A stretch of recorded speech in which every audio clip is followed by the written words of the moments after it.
One of the things that makes graphene so cool is that it's the thinnest material you can imagine. It's just 1 atom thick.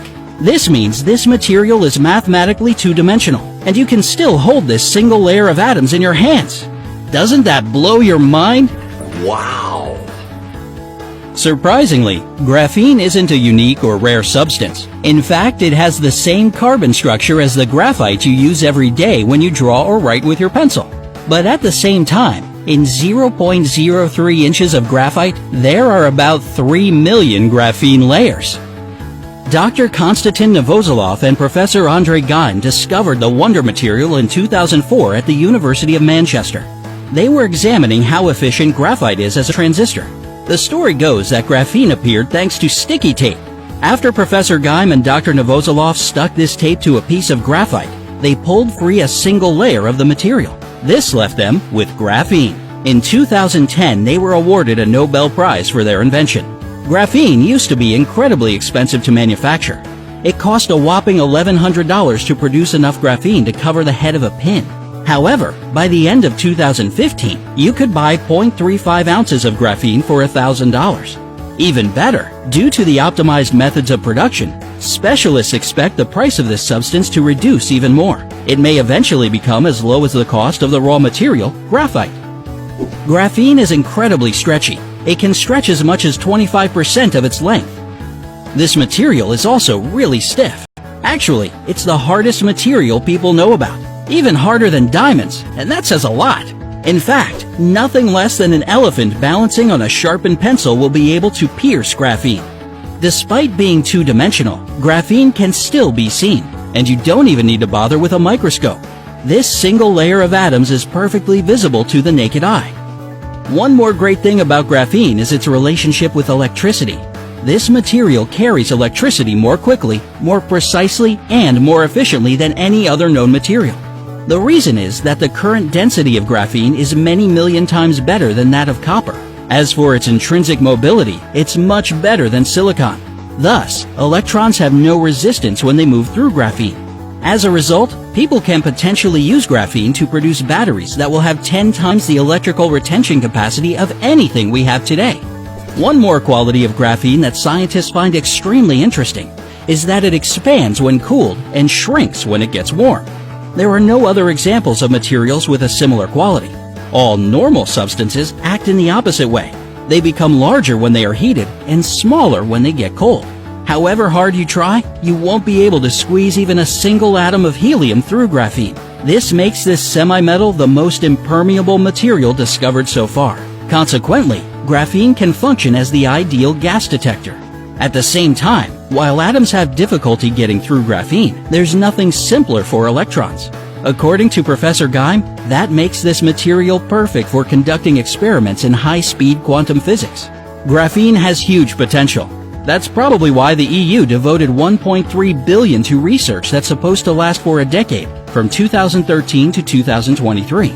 This research is intended to find out how graphene can alter the very principles of the electronics, health, construction, and energy sectors. How can graphene be used? There are countless opportunities that graphene can provide to humanity. A space elevator. This idea appeared in 1979 in a sci-fi novel by Sir Arthur Clarke called The Fountain of Paradise. The elevator described in the book looked like a tower with paper-thin walls and a hollow interior. The sides were 12 miles apart, and it went 22,000 miles up. The idea of such an elevator sounds completely outlandish, but if it were built, space would become accessible and affordable. Until recently, the main problem has been finding materials light enough and strong enough to support such an elevator. However, with the discovery of graphene, things may finally get off the ground. Drinkable ocean water. Graphene may be the answer to the water crisis many countries are facing.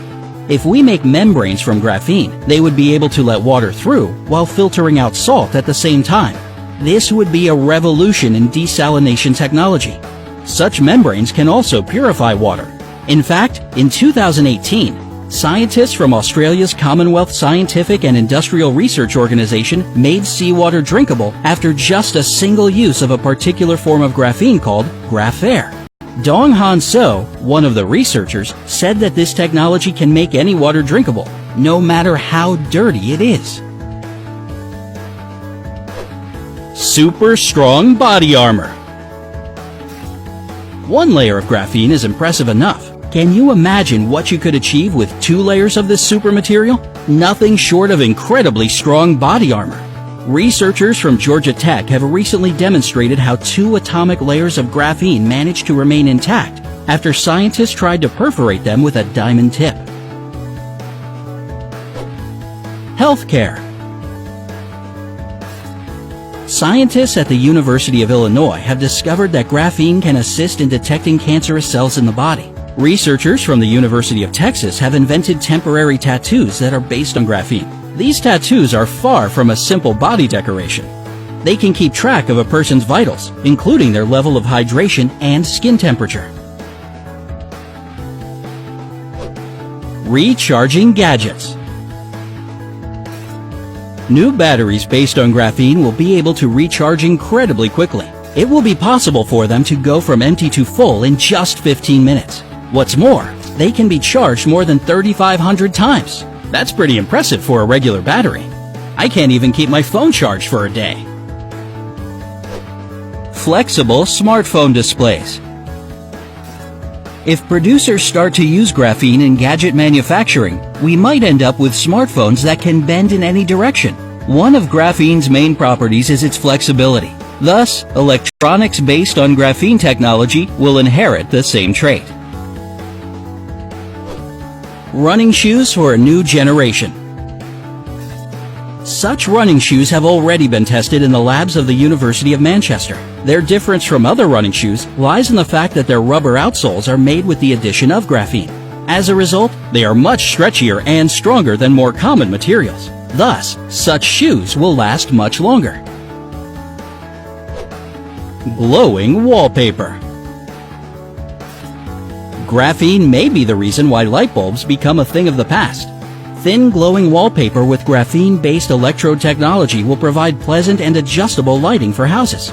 In addition, such lighting will also be much more energy efficient than modern light bulbs. A no-rust world. As we have already mentioned, graphene is practically impermeable. That's why just one coating of graphene-based paint will be able to prevent rust and corrosion. Copper plates covered with such paint may even be used as containers to hold extremely corrosive acids. Safe hair dyeing. Graphene can be used in the beauty industry as well. It will be the perfect alternative to current hair dyes, most of which are still toxic and damaging to hair. In 2018, scientists from Northwestern University found out that graphene can be as effective as permanent hair dyes without the need for toxic molecular ingredients. Also, unlike other hair dyes, graphene has antibacterial thermal dissipation and anti-static qualities. The experts sprayed a gel based on graphene oxide onto blonde hair. It was left to dry for 10 minutes. The hair ended up being covered with a graphene film that was only 2 microns thick. All the participants reported that the color stayed in place even after 30 washes. Can you make graphene at home? Well, you can potentially make graphene at home, provided you have enough time and patience to do so. You'll need several pieces of sticky tape and a lead pencil. After you deposit a thick layer of graphite onto a piece of paper, use some sticky tape to remove a layer of the graphite. Then, use the second piece of sticky tape to remove a layer of graphite from the first one. The third piece of sticky tape will peel off a layer of graphite from the second one, and so on. If you're patient enough, you'll notice how the layers of graphite become thinner and thinner. In the end, you're supposed to end up with a single layer of graphite, which will be our two-dimensional graphene. This method might be a little tiresome, but it won a Nobel Prize after all.